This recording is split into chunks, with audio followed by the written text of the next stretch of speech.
Over the summer, I tasked a committee of exceptional scholars led by Dr. Yolanda Covington Ward to create a class consisting of a series of lectures on systemic anti-Black racism and the anti-racist measures that we can take to end it.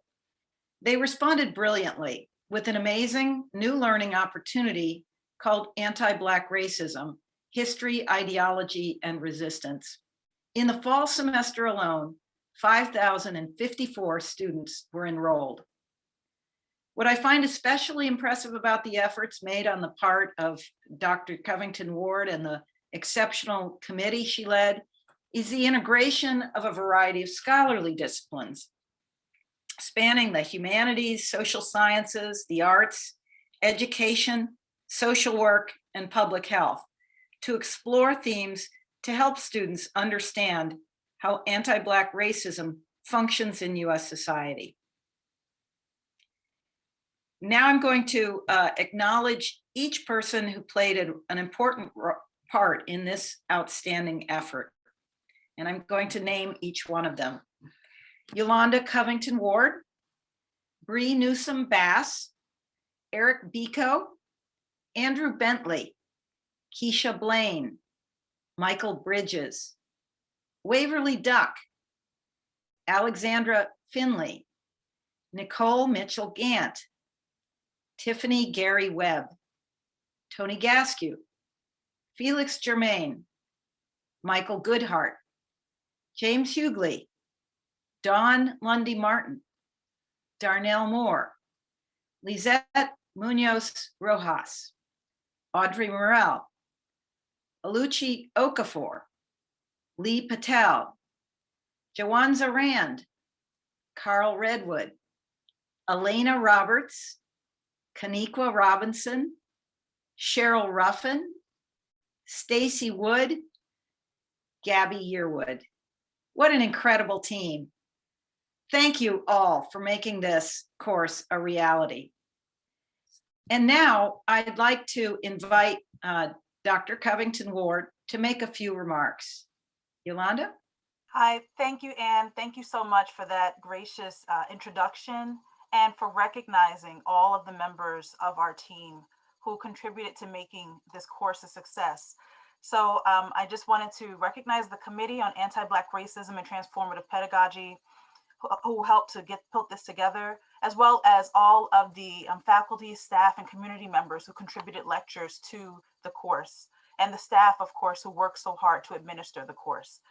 Our committee's vision for the course was for it to explain how racism impacts the daily lives of Black people while highlighting the agency and creativity of Black communities, while also privileging an intersectional approach. What I'd like to do now is to just do a quick demonstration of why a course on anti-Black racism is so necessary, using the story of my own family as an example. So a course on anti-Black racism exposes not only individual attitudes and prejudices, but also how racism is embedded in our social institutions and our social structures, shaping life chances and opportunities. Lecture 1, Race as a Construct and Concept by Waverly Duck from the Department of Sociology, lays this out very clearly from the course. My family has been in the United States since the 1700s. Both sides of my family were enslaved in North Carolina. Lecture 3, The Era of Enslavement by Alexandra Finley from the Department of History, describes what life was like for people of African descent under this terrible institution. My maternal great-grandmother was educated only through elementary school and worked as a housekeeper most of her life. At the age of 20, my grandmother left North Carolina for New York on a bus, joining millions of Black Americans who fled the South, chasing dreams of a better life in the North and in the West as part of the Great Migration, a topic that's part of Lecture 4 by Elena Roberts from the Department of History. Black immigrants from the Caribbean and from Africa and other parts of Latin America also came to many of these cities, as shown in Lecture 12 by Felix Germain from the Department of Africana Studies. My grandmother came to the South Bronx in New York City, where my mother, Diane, was born. My mother went to Morris High School, a school where collapsing ceilings, mold, and secondhand textbooks were part and parcel of daily life. Lecture 11 by Lee Patel from the School of Education lays out the ways that anti-Blackness pervades even our school systems. When my grandmother eventually got her own apartment, her options were limited. Lecture 10 by Carl Redwood, a housing advocate here in Pittsburgh and a Pitt alum, explores how housing is shaped by race, reminding us that government programs subsidized housing in the suburbs for white families for decades, while Black families had little to no access to such mortgages due to redlining, racial covenants, and other practices. These are just a few examples of how learning about anti-Black racism is not an exercise in abstraction.